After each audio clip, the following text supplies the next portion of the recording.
The news day continues here on One News Now. I'm Charles Lejano. FIVOX is advising residents near Taal to seek evacuation and take all necessary precautions due to the health hazards posed by the volcano's sulfur emissions. To give us more updates, we have with us mobile journalist Julie Baiza, now reporting live from Laurel, Batangas. Julie, good afternoon. How's the situation over there?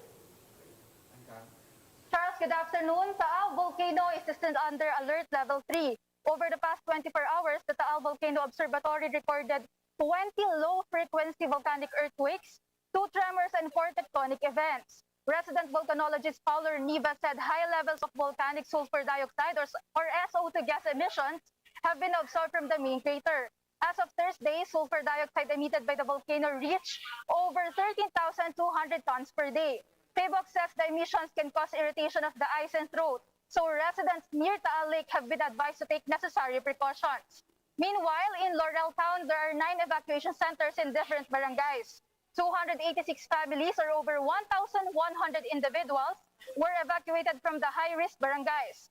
As of this morning, authorities are continuing to evacuate people from barangays Bulod, Buso-Buso, and Lakeshore Bugaan East. With the current number of evacuees, the LGU said that they have food supplies that could last for an entire week.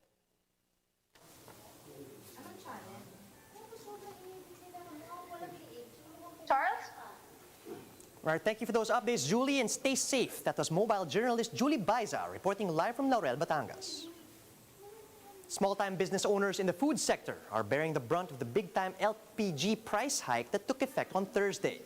Suppliers warn more of these price hikes can be expected in the coming months. Shaila Francisco with the story.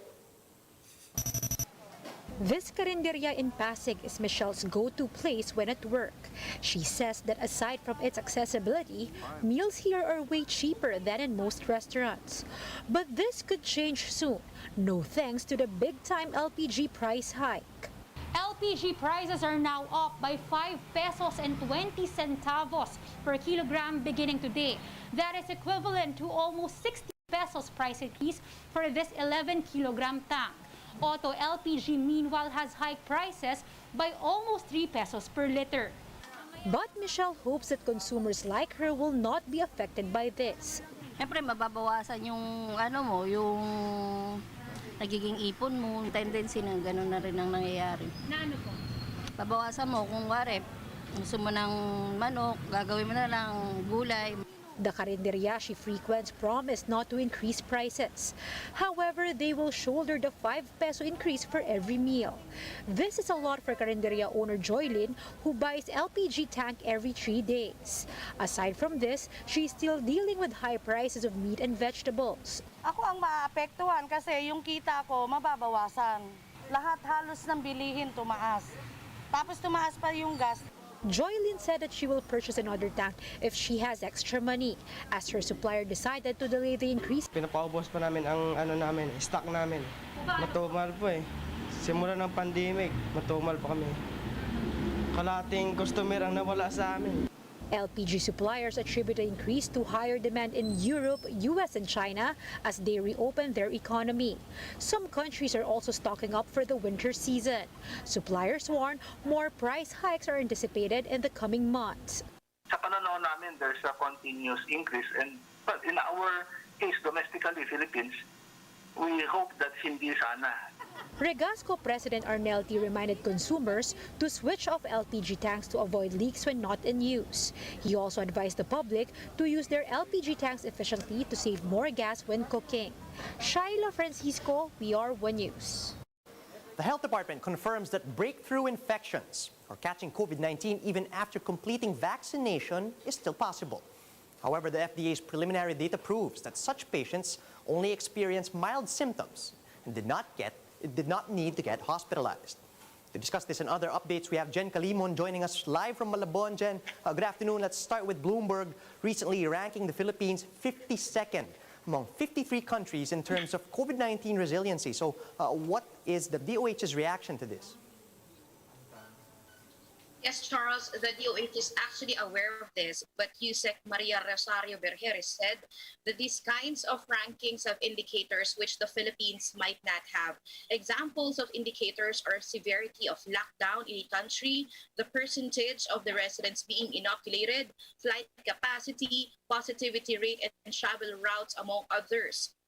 Harris said even before this pandemic, these kinds of rankings already exist, and they actually use these rankings to improve their service. But the DOH also said that we should not compare our country with other high-income countries, because compared to us, who is still in the process of improving our healthcare system, the high-income countries have already a stable and systematic process, and they have more resources than us. Charles? All right, Jen, let's talk about this other instance of incorrect vaccination that has gone viral. What is the DOH saying about this, and are there actually any countermeasures in place to avoid this from happening? Charles, USEC Bergeres said that investigation on this alleged improper administration of vaccines is underway, but she also clarifies that they are not keen on penalizing these healthcare workers because, as what it looks like, the mistake was unintentional. Aside from this, Bergeres said that our vaccinators are considered experts and experienced, and also they underwent trainings and orientations before the rolling out of vaccines, and thus people must not worry about the ability of our vaccinators to inoculate properly. If they want to document or take a video of the process, or even ask to see the syringe before and after the inoculation, they may do so, according to Bergeres. The DOH is also appealing to the LGUs to be more aware of the needs of our vaccinators. Bergeres said that vaccinators must follow a shift or schedule, and they must have enough rest to ensure that mistakes won't happen while administering vaccines. Charles? Jen, could you tell us how the health department is reacting to these reports of unauthorized selling of Sinovac vaccines? Well, Charles, the DOH is aware of this. In fact, an entrapment operation of the National Bureau of Investigation against these people selling Sinovac vaccines has been made. They have also asked those who are in the vaccination site to assign a supervisor to go around to ensure that selling of vaccines won't happen. Also, Charles, the DOH is appealing to the public not to patronize these illegal acts, because the vaccines given by the government are free and not for sale. Right, Jen, apart from COVID-19, we also have the Taal situation, the Taal Volcano situation. What are the DOH's recommendations for residents who live near the Taal Volcano, especially after the phreatomagmatic eruption last Thursday? Charles, the DOH is advising the public, especially those living near the location of the Taal Volcano, that the sulfur dioxide it emits might pose danger to our health. It is more dangerous to people with respiratory diseases such as asthma, bronchitis, and emphysema. And so the DOH is urging them to wear N95 masks, wear goggles for eye protection, and also put protection for skin. But most importantly, Charles, it would be better if people stay at home, and they must close their windows and doors to prevent the inhalation of sulfur dioxide and boom. Charles? Thanks for that, Jen. That was Jen Calimon reporting live from Malabon.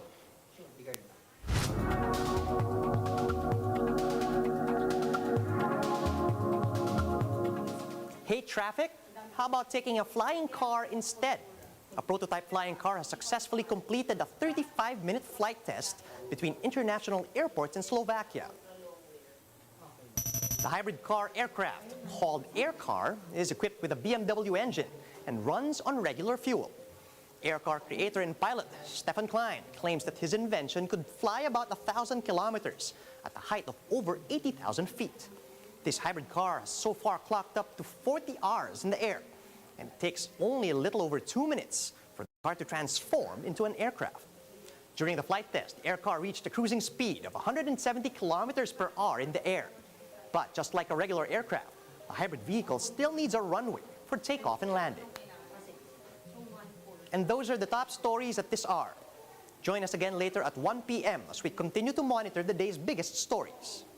You can also catch One News on Signal Play.